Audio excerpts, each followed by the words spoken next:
Halo, shalom dan selamat malam Sobat Home. Senang sekali hari ini tanggal 16 Oktober malam hari saya bertemu dengan teman-teman semua pada tanggal 13 Tishrei ya. Hari ini tanggal 13 Tishrei 5785. Haleluya. Dan tidak terasa teman-teman semua, mohon maaf, saya salah. Ini 14 Tishrei, teman-teman. Ada kesalahan teknis ya. Ini 14 Tishrei, teman-teman. 14 Tishrei 5785, di mana malam hari ini adalah Erev Sukkot. Haleluya. Kita berada di Erev Sukkot. Finally sudah Erev Sukkot, guys. Kita sudah memasuki masa malam perayaan Sukkot. Haleluya. Oke, teman-teman, di malam perayaan Sukkot ini ada sesuatu hal di mana bangsa Israel itu akan memang menyiapkan dirinya mereka untuk memasuki 7 hari perayaan Sukkot. Ya, jadi mereka akan menyiapkan diri untuk masuki 7 hari perayaan Sukkot. So, kemarin sudah saya singgung sedikit kaitannya Yom Kippur apa, kaitannya Yom Kippur dengan Sukkot apa, lalu Sukkot itu sendiri bagaimana, gitu ya. Nah, tapi kita melihat lagi sudut pandang ke kitab Imamat tentang perayaan Sukkot, ya. Kita bisa membacanya secara bersama-sama di Imamat pasal yang ke 23, sebentar ya. Imamat pasal yang ke-23 ayat 33 sampai dengan ayat yang ke-44. Imamat pasal 23 ayat 33 sampai 44. Nah, jadi di sini ayat ini 11 ayat, kurang lebih 12 ayat, menceritakan tentang perayaan Sukkot yang dikenal sebagai festival dari Booth atau festival dari kemah atau festival dari tenda. Nah, kita sama-sama pelajari, teman-teman semua, apa sih aturan main di perayaan Sukkot ini dan maknanya bagi bangsa Israel yang diwajibkan dalam kitab Imamat pasal 23 yang merupakan salah satu perayaan wajib yang dirayakan oleh bangsa Israel. Oke. Imamat 23 ayat 33, Tuhan berfirman kepada Musa. Jadi ini adalah firman Tuhan langsung pada Musa ya, the spoken word, oke, kepada Musa. Dan ini berarti pay yang diberikan. Oke, lalu ayat 34, katakanlah kepada orang Israel begini, pada hari yang ke-15 bulan yang ke-7 adalah hari raya pondok daun bagi Tuhan 7 hari lamanya. Jadi hari yang ke-15 bulan yang ke-7. Bulan ke-7 ini bukan bulan Juli sekali lagi. Oke, waktu saya kecil saya menganggap ini bulan Juli. Ternyata setelah saya makin dewasa saya membaca dan belajar firman Tuhan bahwa oh ternyata ini bukan bulan Juli. Ini adalah bulannya Israel, itu bulan Tishrei. Di tanggal 15 Tishrei, Tuhan suruh untuk mengadakan hari raya pondok daun bagi Tuhan 7 hari lamanya. Yesus merayakan perayaan Sukkot 7 hari lamanya. Pada hari yang pertama haruslah ada pertemuan kudus. Janganlah kamu melakukan sesuatu pekerjaan berat. Oke, jadi pada hari Kamis besok, bangsa Israel itu tidak boleh ada yang bekerja dengan berat. Dan mereka mulai melakukan pertemuan kudus. Lalu ayat yang ke-36. 7 hari lamanya kamu harus mempersembahkan korban api-apian kepada Tuhan. Dan pada hari ke-8 kamu harus mengadakan pertemuan kudus dan mempersembahkan korban api-apian kepada Tuhan. Itu hari raya perkumpulan. Janganlah kamu melakukan sesuatu pekerjaan yang berat. Jadi selama 8 hari, oke, 7 plus 1 ya. Jadi total 8 hari harus ada korban api-apian bagi Tuhan. 8 hari mereka berkorban ya teman-teman, korban api-apian. Nah lalu ayat yang ke-37, itulah hari-hari raya yang ditetapkan Tuhan yang harus kamu maklumkan sebagai hari pertemuan kudus untuk mempersembahkan korban api-apian kepada Tuhan, yaitu korban bakaran dan korban sajian, korban sembelihan dan korban curahan. Setiap hari sebanyak yang ditetapkan untuk hari itu. Wow. Jadi teman-teman semua, dalam korban api-apian ini ternyata merupakan satu paket, di mana dalam itu ada korban bakaran, korban sajian, korban sembelihan, dan korban curahan. Ya, setiap harinya harus sesuai dengan jumlah yang diwajibkan. Lalu ayat 38, belum termasuk hari-hari sabat Tuhan dan belum termasuk persembahan perse atau segala korban nazarmu atau dengan segala korban sukarelamu yang hendak kamu persembahkan bagi Tuhan. Jadi selain korban api-apian ini, ada juga persembahan perse atau korban nazar. Jadi kalau teman-teman bernazar, harus digenapi. Inilah momen penggenapan nazar, momen bayar nazar. Dan juga ada korban sukarela, ada persembahan syukur, ada persembahan ucapan syukur, ada persembahan sukarela diberikan. Oke, lalu ayat 39. Akan tapi pada yang ke-15 yang bulannya ke-7 itu, pada waktu mengumpulkan hasil tanahmu, kamu harus mengadakan perayaan bagi Tuhan 7 hari lamanya. Pada hari yang pertama haruslah ada perhentian penuh. Dan juga pada yang ke-8 haruslah ada perhentian penuh. Jadi 8 hari, hari pertama dan hari ke-8 adalah sabat. Adalah sabat, Sukot juga adalah sabat ya. Cuma bedanya pada holiest day, hari yang paling suci. Nah, sedangkan Sukot hari pertama dan hari ke-8 itu juga, mereka juga harus sabat. Ya. Artinya, selama perayaan ini Tuhan mengingatkan betapa pentingnya makna sabat kepada setiap kita. Oke. Lalu ayat yang ke-40. Pada yang pertama kamu harus mengambil buah-buah dari pohon-pohon yang elok, pelepah-pelepah, pohon-pohon korma, ranting-ranting dari pohon-pohon yang rimbun dan dari pohon-pohon ganda rusa, dan kamu harus bersukaria di hadapan Tuhan Allahmu 7 hari lamanya. Jadi hari pertama itu orang mengumpulkan pohon-pohon yang elok-elok, pelepah, ranting. Nah, kenapa ini? Karena mereka harus makan perayaan Sukot, mereka harus membangun Sukot. Sukot itu dari kata dasar sukah, ya. Bukan suka ya, sukah gitu. Ya, itu artinya adalah tenda. Oke, atau sebuah bilik, ruangan bilik. Nah, lalu pada ayat yang 41, kamu harus merayakannya sebagai perayaan bagi Tuhan 7 hari lamanya dalam setahun. Itulah suatu ketetapan selama-lamanya bagimu turun-temurun. Dalam bulan yang ke-7 kamu harus merayakannya. So, teman-teman, ini di suatu ketetapan untuk dilakukan terus-menerus, yang harus diajarkan dari generasi kepada generasi dan tidak boleh tidak. Dan perayaan ini sangat wajib dilakukan oleh orang Israel. Mohon maaf.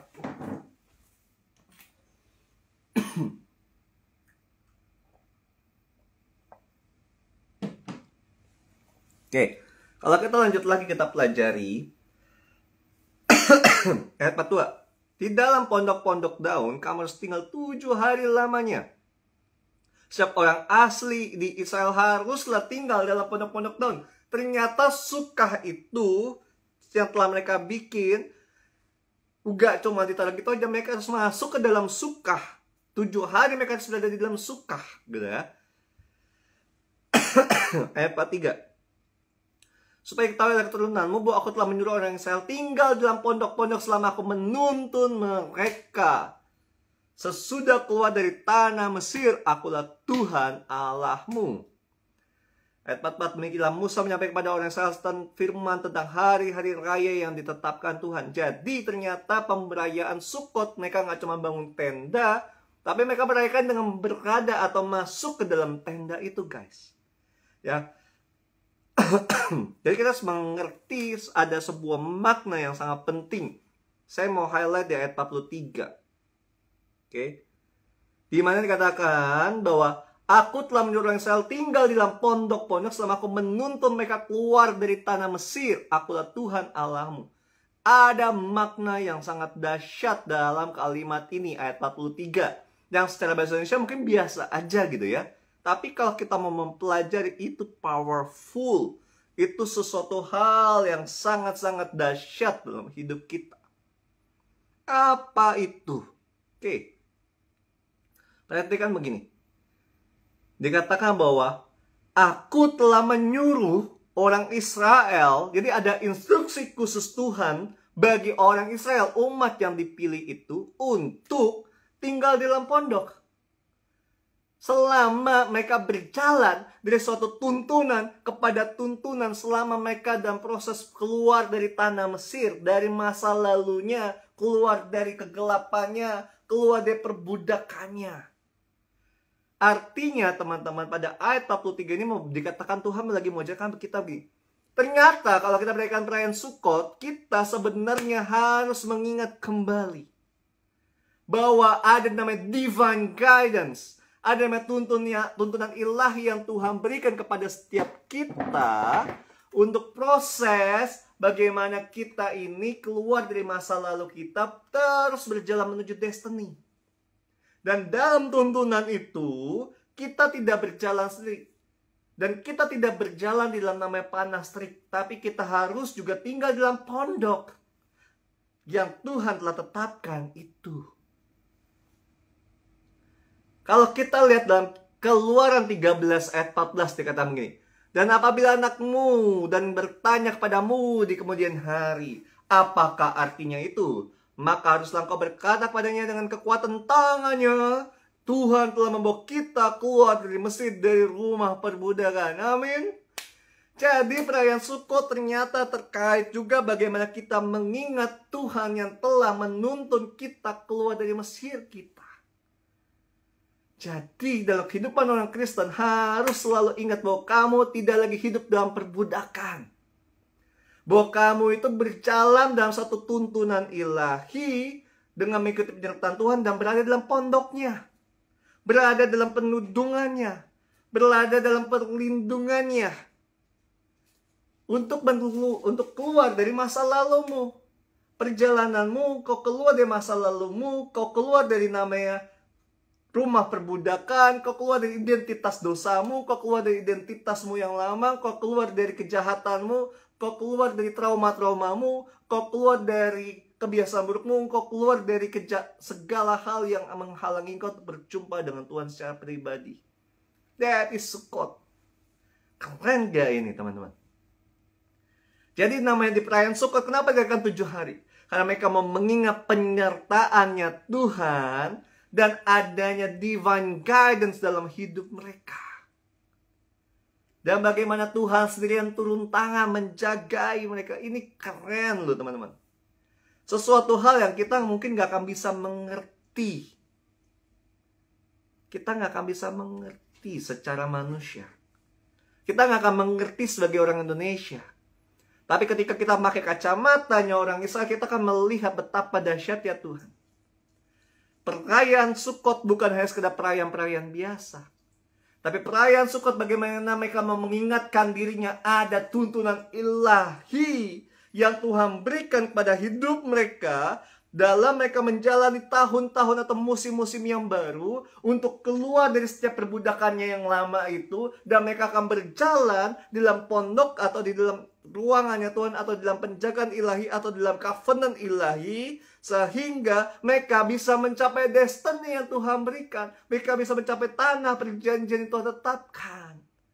So, artinya perayaan Sukot ini berbicara tentang bagaimana Tuhan mau kamu dan saya untuk selalu mengingat. Come on. Di PH ini kita harus mengingat ada perjalanan besar yang kamu butuh tuntunan Tuhan. Destiny atau ketetapan Tuhan atau yang Tuhan siapkan bagimu di PH tidak akan bisa kamu capai kalau kamu tidak berjalan dalam mengikuti divine guidance. Kamu tidak akan bisa mencapainya kalau kamu tidak hidup di dalam pondoknya. So, di dalam Sukot 5785 ini sangat bagi saya pribadi ya, sangat menarik. Khususnya di RF Sukot ini, teman-teman. Dari tadi yang saya terangkan, berarti harusnya membuat kita menangkap gambaran. Bahwa ternyata PH yang disebut sebagai the window of heavenly, the open window of heavenly realm, itu berarti bagaimana Tuhan mau ngomong, come on, kamu lihat di luar jendela yang kamu kondisi di dalam dunia yang kamu hadapi ini, ada jendela ilahi yang kamu harus lihat tuh. Ternyata di sudut pandang ilahi harusnya kejadiannya seperti ini kondisinya. Kalau kamu mau kondisi itu menjadi kenyataan di dalam hidupmu, di dalam dunia ini, artinya kamu memerlukan yang namanya tuntunan ilahi.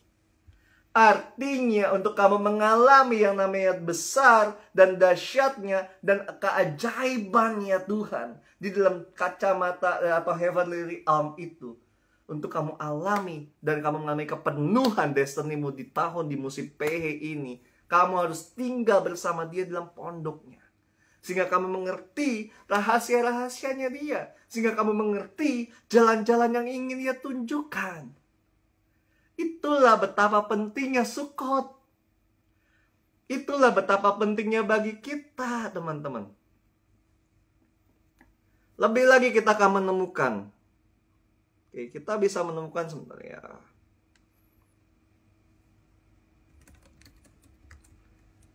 salah satu ayat yang sangat menarik juga tentang bagaimana sebenarnya Tuhan menunjukkan sesuatu hal sebenarnya kepada setiap orang Israel. Oke.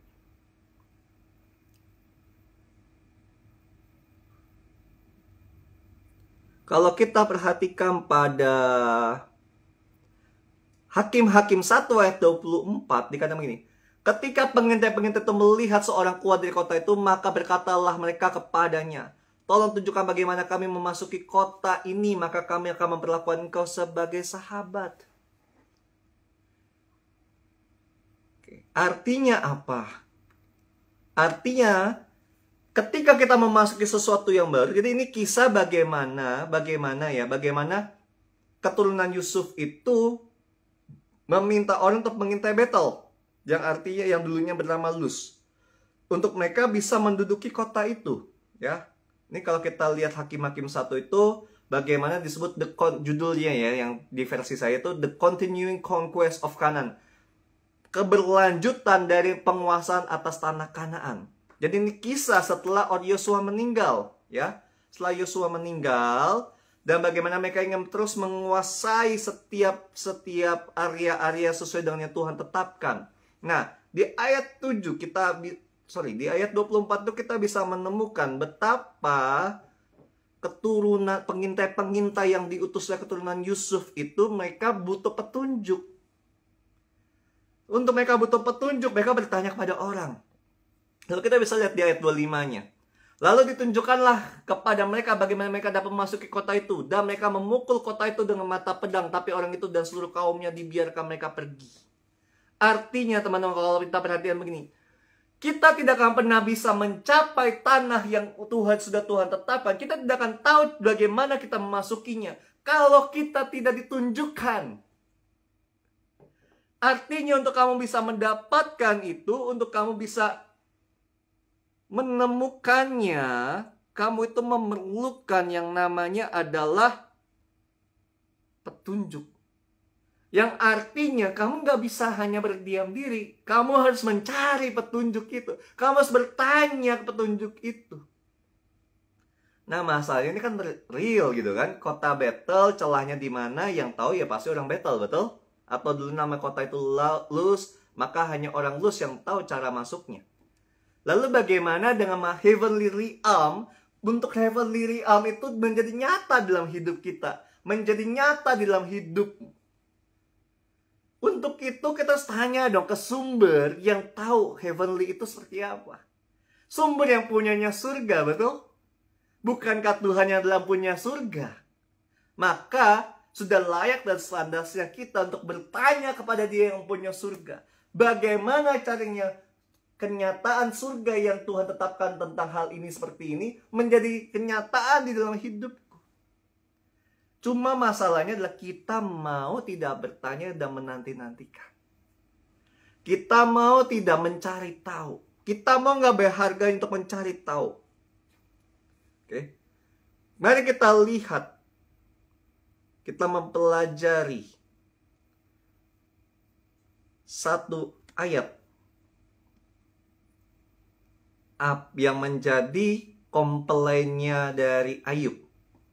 Jawabannya Ayub terhadap semua omongan yang dia hadapi gitu ya. Ayub 6 ayat 24. Ayub 6 ayat 24 yang ini. Ajarilah aku, maka aku akan diam. Dan tunjukkanlah kepadaku dalam hal apa aku tersesat. Ayub meminta Tuhan mengajar dan minta Tuhan menunjukkan kepada dia. Ayub minta diajari dan minta ditunjukkan. Namun dia mau berdiam diri. Masalahnya orang-orang saat ini, khususnya orang Kristen kebanyakan, to be fair adalah kita yang nyerocos mulu, Tuhannya nggak ngomong-ngomong. Betul? Betul. Setiap kali doa lebih banyak kita berdiam-diam nunggu Tuhan jawab atau kita mulu yang ngomong sampai kita yang amin? Ayo. Ada nggak dalam kalian berdoa menunggu Tuhan menjawab doa kalian? Atau dalam kalian berdua kalian terus ngomong. Gak ada stopnya, gak ada end-endnya. Ayo, yang mana? Ya, jadi teman-teman kalau kita mempelajari firman Tuhan dalam Ayub 6 ayat 24 ini kita bisa menemukan Ayub minta Tuhan ajari, namun dia memilih untuk berdiam diri. Untuk apa? Untuk Tuhan mau mengajarinya dan untuk dia bisa menangkap pengajaran dari Tuhan. Ternyata untuk kita belajar dari Tuhan kita butuh mendiamkan diri kita. Ya. So, teman-teman, ini sesuatu hal yang harus kita perhatikan baik-baik di dalam Sukot. So, di RF Sukot ini saya tidak akan lama-lama pada malam hari ini. Di RF Sukot ini saya mau mengingatkan pada setiap kita betapa pentingnya kita selama 7 hari perayaan Sukot. So, teman-teman, today message special for Sukot ini akan terus berlanjut sampai perayaan Sukot berakhir. Yaitu kapan? Tanggal 20 Tishrei. Tanggal 20 Tishrei itu berarti tanggal 22 Oktober. Itu adalah today message terakhir untuk special Sukot. Habis itu akan kembali seperti biasa. Haleluya. Oke. So, teman-teman, jangan bosan-bosan untuk terus selama 7 hari ke depan mendengarkan message demi message mengenai perayaan Sukot, ya. Jadi, siapkan hatimu, siapkan kupingmu, buka hatimu lebar-lebar dan izinkan setiap firman yang kalian dapat, setiap firman yang kalian untuk dengarkan tentang message mengenai Sukot ini. Karena ini adalah sesuatu hal yang sangat powerful bagi setiap kita mengerti, untuk setiap kita pahami apa yang ingin Tuhan nyatakan. Apa yang ingin Tuhan tunjukkan. Apa yang ingin Tuhan sampaikan pada setiap kita. Sekali lagi, makna perayaan Sukot bagaimana orang Israel diminta Tuhan untuk mengingat kenangan. Bagaimana divine guidance, ada tuntunan diberikan untuk mereka juga bisa tinggal di dalam pondok selama mereka proses keluar dari rumah perbudakan. Jadi mari hari-hari ini kita mau mengingat untuk kita tinggal di dalam hadiratnya. Kita tinggal bersama Tuhan. Untuk kita terus mengingat betapa pentingnya tuntunannya. Karena tanpa tuntunan Tuhan, kamu dan saya pasti tersesat. Tanpa tuntunan Tuhan, kamu dan saya pasti akan terhilang. Tanpa tuntunan Tuhan, kamu dan saya sudah bisa dipastikan akan termakan oleh angin zaman dan bisa hancur saat semua digoncangkan. PH akan banyak goncangan. Sekali lagi, PH akan banyak goncangan. Oleh karena itu, kita perlu mengenal tuntunan Tuhan. Kita perlu melatih kedua kuping kita untuk mendengar suara Tuhan. Karena domba-dombaku mengenal suaraku. Jadi kita harus melatih kuping kita untuk mendengar suara gembala agung kita. Dan memastikan dirimu dan diriku untuk selalu berada di dalam kerajaan Allah. Karena satu-satunya kerajaan Allah yang adalah kerajaan yang tidak bisa digoncangkan. Jadi pondok yang ada di Magda Sukot di hari-hari ini itu adalah kerajaan Allah. Sekali lagi, pondok yang diibaratkan pada saat perayaan Sukot hari-hari ini adalah kerajaan Allah. So, kalau kita tidak masuk ke dalam kerajaan Allah, tidak berada dalam pondok Allah, kita pasti digoncangkan. Tapi kalau kita memasuk dalam pondok yang adalah kerajaan Allah, kita tidak akan tergoncangkan. Apalagi kalau kita meminta dan berjalan sesuai dengan tuntunannya. Day by day. Hari demi hari sesuai dengan tuntunannya. Hari demi hari sesuai dengan arahannya. Pasti kita akan melihat kebaikan. Pasti kita akan melihat kemurahan. Pasti kita akan melihat yang namanya keagungan Tuhan. Yang terus mengalir dalam hidup kita. Ada amin teman-teman? Dan pastinya teman-teman semua, perayaan Sukot itu masih banyak makna yang powerful. Banyak sesuatu hal yang sangat-sangat dahsyat untuk kita pahami, untuk kita mengerti. Namun secara perlahan saya akan menerangkannya. Dan selama 7 hari ke depan, nantikanlah akan banyak penyingkapan demi penyingkapan tentang makna Sukot bagi hidup kita di hari-hari ini. So, the powerful of Sukot, the meaning of Sukot, itu bisa kita alami dalam hari-hari kita, khususnya di PH ini. Tangkap baik-baik teman-teman semua, dan tetap semangat. Dan sekali lagi, kita sudah di RF Sukot. Saran saya besok pada saat perayaan Sukot, silahkan atur waktu dari besok jam 6 sore sampai lusa jam 5.59 sore. Atur waktumu untuk kumpul keluargamu dan melakukan perjamuan kudus. Oke. Dan pastikan kalian satu keluarga berada in the presence of the Lord selama 7 hari. Apalagi besok hari pertama. Tadi kan kita dengar sendiri ya. Di hari pertama dan di hari ke-8 adalah wajib hukumnya bagi orang Israel untuk berhenti penuh dan untuk merayakan penuh sebagai pertemuan kudus. Bukan berarti kita melakukan secara daging, bukan. Tapi ada maknanya loh. Kenapa hari pertama dan hari ke-8? So itu nggak cuma sekedar kedaran lah, enggak. Dan kenapa Sukot 7 hari? Ada maknanya, guys. Semua itu ada penjelasannya yang tidak mungkin kalian akan temukan kalau dilihat dalam bahasa Indonesia. Nggak akan mudah dimengerti kalau kalian hanya mempelajari secara bahasa Indonesia. Contoh, kenapa Sukot di 7 hari lamanya dirayakan? 7 itu ngomongin Zain. 7 itu ngomongin Zain, teman-teman. Zain ini berbicara pedang. Zain berbicara pemisahan. Jadi pada saat orang merayakan Sukot selama 7 hari, sebenarnya Tuhan lagi ngomong, aku mengadakan pemisahan antara orang-orang yang hidup di dalam pondokku dengan orang-orang yang tidak hidup di dalam pondokku. Aku mengadakan pemisahan antara orang-orang yang hidup sesuai dengan tuntunanku dan orang-orang yang tidak hidup sesuai dengan tuntunanku. Aku mengadakan pemisahan dan mereka akan melihat bukti nyata dari orang-orang yang mengikutiku. Itulah kenapa Sukot 7 hari. So, dahsyat kan makna Sukot 7 hari? Tapi masalahnya kita bisa meresapinya nggak sih? Sukot ini seperti kita lagi mengatakan pada dunia, kalian semua yang di bumi ini lihat, Adonai Hashamayim, Tuhan pencipta langit dan bumi ini.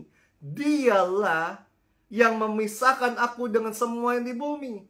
Dialah yang akan menunjukkan pembedaannya antara aku dengan kalian semua. Dan ini terkait dengan makna yang ada di Yom Kippur. Dan ini terkait dengan makna yang ada di Rosh Hashanah. Bagaimana janji-janji Tuhan saat Rosh Hashanah akan semakin dilihat dan dinyatakan. Mereka yang tinggal dalam pondokku, mereka yang kupisahkan ini akan menikmati setiap janji-janji saat Rosh Hashanah. Setiap nubuatan yang aku sampaikan, mereka akan menggenapinya. Amin. Kita akan menggenapinya ketika kita mengerti makna Sukot. Betapa pentingnya kita untuk menyadari adanya pemisahan. Kenapa kita dipisahkan? Kenapa kita tidak sama lagi dengan dunia? Karena ada benih yang tidak fana dalam hidupmu dan hidupku. Karena ada darah Yesus dalam hidupmu dan dalam hidupku. Itu yang memisahkan kita. Dan itulah jaminan bagi kita. So, lebih detailnya lagi, lebih lengkapnya lagi kenapa hari pertama dan hari ke-8 dan kenapa Sukot seperti ini, seperti itu, kenapa begini, begitu, dan kaitannya dengan 5785 akan saya kupas perlahan selama 7 hari ke depan. Kecuali ya pas hari Minggu. Ya, jadi hari Minggu pada tanggal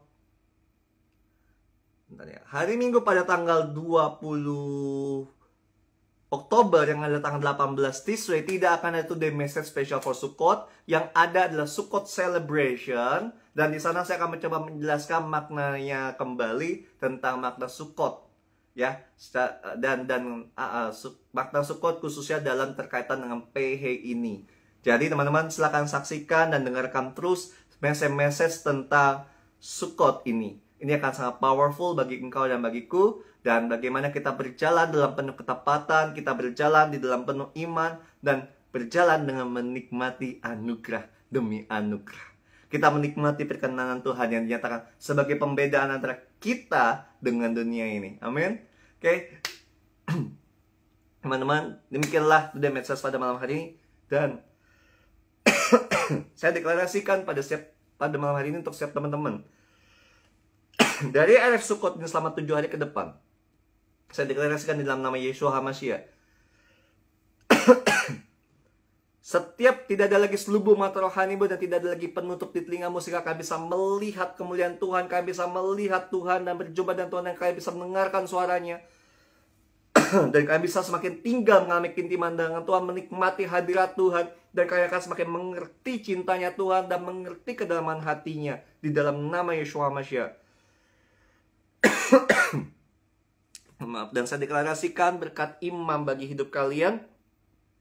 Yevareha Adonai Feishmereha, Ya'er Adonai Panaf Eleha Fihuneha, Yisha Adonai Panaf Eleha Feyashim Leha Shalom. Di dalam nama Yeshua HaMashiach, setiap berkat imam ini terjadi atas hidup kalian, dan kalian akan semakin naik dan bukan turun. Kalian akan jadi kepala dan bukan ekor, dan setingkap-tingkap langit, the window of heaven itu terbuka atas hidup kalian, sehingga kalian akan menikmati dan melihat betapa berkat Tuhan mengalir dalam hidup kalian. Di dalam nama Yeshua HaMashiach. Haleluya, haleluya, amin. Oke, guys, thank you so much buat malam ini. Kita akan ketemu lagi besok di dalam, ya kurang lebih jam 9 malam, untuk penjelasan kembali tentang Sukkot Celebration, tentang makna Sukkot, today message mengenai Sukkot 5785, dan pastinya RF Sukkot, kita sedang berada di RF Sukkot, siapkan dirimu.